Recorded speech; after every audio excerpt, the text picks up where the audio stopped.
Do you want to start a fashion brand in 2024, but you're feeling overwhelmed with where to start? I've helped hundreds of fashion brands to launch and scale, and in this video, I want to share with you the first 3 things that you need to do to launch your fashion brand this year. Plus, I'll be sharing my 3 best tips for doing it successfully. Today, I'll share how to start a fashion brand in 2024 to set yourself up for success, because we don't just want to launch a fashion brand, right? We actually want to have a successful launch. We want people who are ready and excited to buy. So that's what I will share with you today. And be sure to stay to the end, because I'm going to share with you a common mistake as well that I see a lot of new fashion businesses make, and I want to help you to avoid that one. Hey there, it's Vicky, aka the Fashion Business Coach, and I love helping new brands to launch and then supporting them to grow strategically in a way that increases their sales and their profits as well. If you are here and you are brand new to the fashion industry, you're going to love my free masterclass, which is all about getting your fashion ideas produced without wasting your time and money. So if the whole manufacture process is something that's feeling new or daunting or scary or all of the above, make sure that you check out the link in description to grab that free masterclass. So first things first, when starting your new fashion brand, the first thing that you need to do is get really specific about who your brand is for. That's right, we're kind of skipping to the end and thinking about who is going to be buying our clothes, that end goal, making that sale. Who is the person that is going to become your customer? We need to get really, really specific about this, because it's going to set us up for success. And as well, it's really going to help us with the decision-making process. If you are someone who has ever felt overwhelmed by all of the different ideas you have and you don't know which ones are best, you don't know which ones to put forward, having someone super specific in mind is really going to help with those kinds of difficult decisions that you need to make as a fashion brand owner. It's also really important if you're one of those people who's thinking, well, there's so much competition in the fashion industry, how will I ever stand out?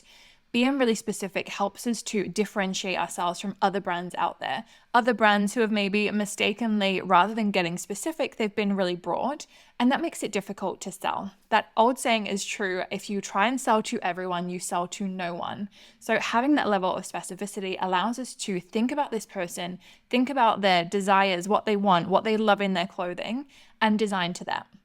And that is going to be so much more successful versus us designing alone, just thinking about what we personally like. And while, yes, that is important to be designing things that we like as well, if we are very isolated, if we don't share any thoughts with anybody else, we can end up in a position where we spend loads of time and potentially money on manufacturing products and nobody else cares.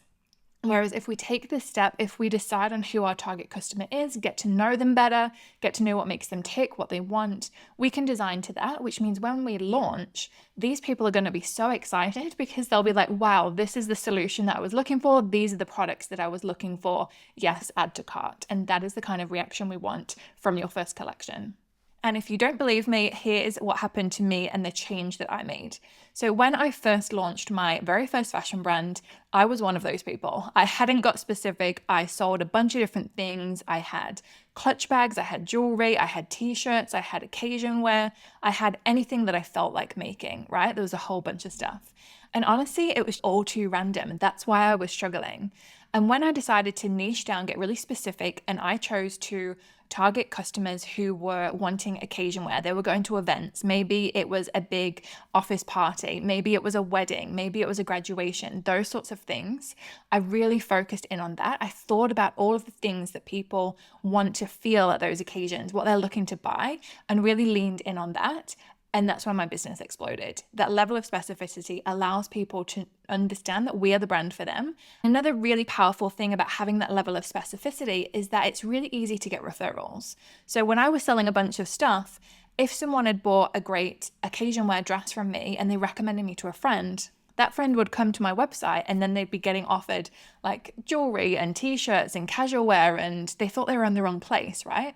And maybe that's happening to you right now. Maybe people are saying, oh, you should check out this Instagram account. They've got really cool stuff. And then what the person's recommended is not what is apparent on your Instagram account. There's this disconnect. And that is one reason why it's really, really important to get specific as well. I'd love to know what kind of customer you're thinking of. What kind of brand do you want to launch? Let me know in the comments. I always love to know what you're working on. And then the next step in launching your new fashion brand is figuring out what is your USP, unique selling point. If you've not heard this term before, if you've not heard of USP, Essentially, this is going to be your differentiating factor. And again, it needs to be specific. For example, saying that you are a sustainable brand is not enough. I've worked personally with many, many, many sustainable brands, something that's really important to me. So saying you're a sustainable brand, it's like, and, that's not a point of difference. Similarly, if you were doing like a petite collection, for instance, there's a bunch of them around. So you want to get really deep into what is going to make you different. And a really great way to think about this is, your customer, this ideal customer that you have identified, they will already be shopping somewhere else right now. So what is different about you that is going to make them shop with you instead of where they shop already? That's a really helpful exercise to do so that you can figure out what this USP is going to be. And when you decide on your USP, that's also going to be really helpful for that marketing process, the sales process, and just decision making going forward in a similar way to the target customer. And it's really another one of those things that will help you stand out from the competition and get noticed in an industry that has a lot of competing brands, but you can separate yourself. It's entirely possible, even if you have zero marketing budget. I have not spent money on ads or anything like that for many years, so I know for a fact it's possible, and it's happened to my clients as well. So doing these two steps really, really well is what's going to help you to do that. One important caveat or side note that I need to add here is your USP should not be about price. I'm going to say that again. Your USP should not be about price, simply because as a small business, you will never be able to compete on price with other companies out there. There's brands that have 4,000 stores and they'll be able to negotiate really great prices on their products that you're just never going to be able to compete with as a small brand. And honestly, it's never something I recommend anyway, to try and be a cheap brand. I should do a whole other video on that. It's a big topic, but just know that your USP needs to be more than about price. Then once you've got your target customer in mind and you know what is unique about your brand, that's when it becomes time to start designing and having samples made. One thing I will say here is it's much, much better to have a small collection to begin with, especially if you are new to the industry and/or if you are on a limited budget. Fashion production, particularly if you're starting from scratch, is a long process. And if you have other commitments, you're going to find it difficult time-wise to create a big collection. And I would always, always, always rather that someone did a small collection really, really well versus having a big collection and the quality or the products just weren't up to scratch, because we only get one chance to make a first impression, right? And if a customer orders from us and they're disappointed, the chances of them coming back are slim to none, and the chances of telling other people is pretty high. So we need to make sure that we are doing a great first launch. So if that means creating a really, really small collection, go for it. I've even had wildly successful clients who launched with just one style. You do not need a ton to be successful in this industry, and even one can be enough. As I touched on at the start, when you are designing, it's really important that you keep that target customer and that USP in mind. We don't want to be designing as this island alone. We need to be mindful of what other people want, and most importantly, from a business perspective, what they are willing to pay for. So make sure that you're thinking about this in that design process. And my biggest tip when it comes to getting your samples made is to be really, really specific. I see so many new brands who will just have a rough sketch and then send it off to the factory and then wonder why their samples are not what they imagined at all. We need to be really specific. There's quite a lot that we actually need to provide our sample maker or a factory with in order to get a great looking sample. So thinking about things like the construction and what that looks like, thinking about the sizing and the fit, and there's a lot to think about. Too much for this class. It is a really big topic, but if you are wanting to learn more about this, head to the link in the description, because I've got a whole masterclass which is going to take you through everything that you need to know about working with a factory and what you need to provide them with.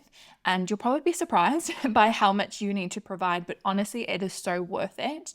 Because if you ever experienced or maybe heard from somebody else those kind of horror stories where people have worked with a factory and then the samples are terrible, I would say 90% at least of the time, it is actually the brand's fault for not doing their job properly. So I'll cover all of that inside the free masterclass, so make sure you sign up for that if you haven't. So that's your first 3 steps and tips to help you get that done.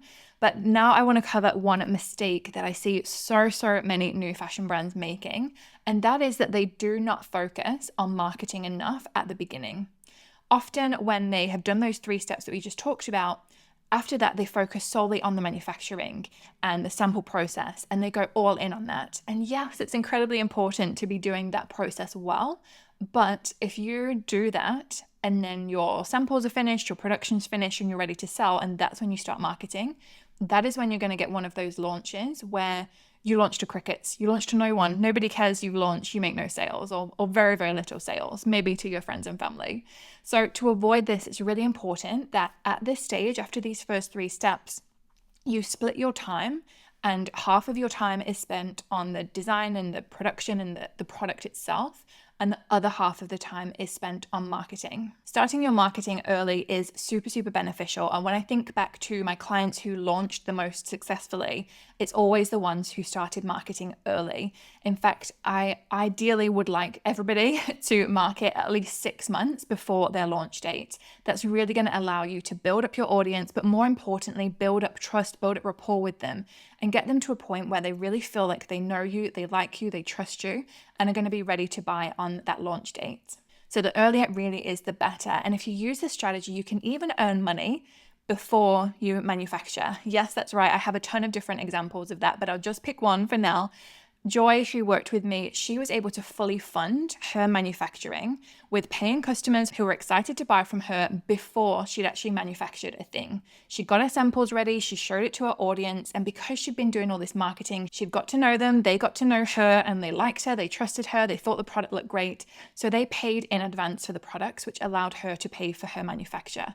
So when you do it right, this marketing can really, really be helpful for sales before you even launch, let alone on the launch day. So we've covered a lot in a short video, so let's recap. So we have learned where you can start with your fashion brand. We've learned that you need to get really specific about your target customer and your USP, that unique selling proposition. This is going to help you with your visibility, setting your brand apart, and also with a lot of the big decisions that you'll need to make for your brand as well. We also learned that a small, thoughtful, highly curated collection is a lot better to produce versus a big collection that's difficult for you to manage.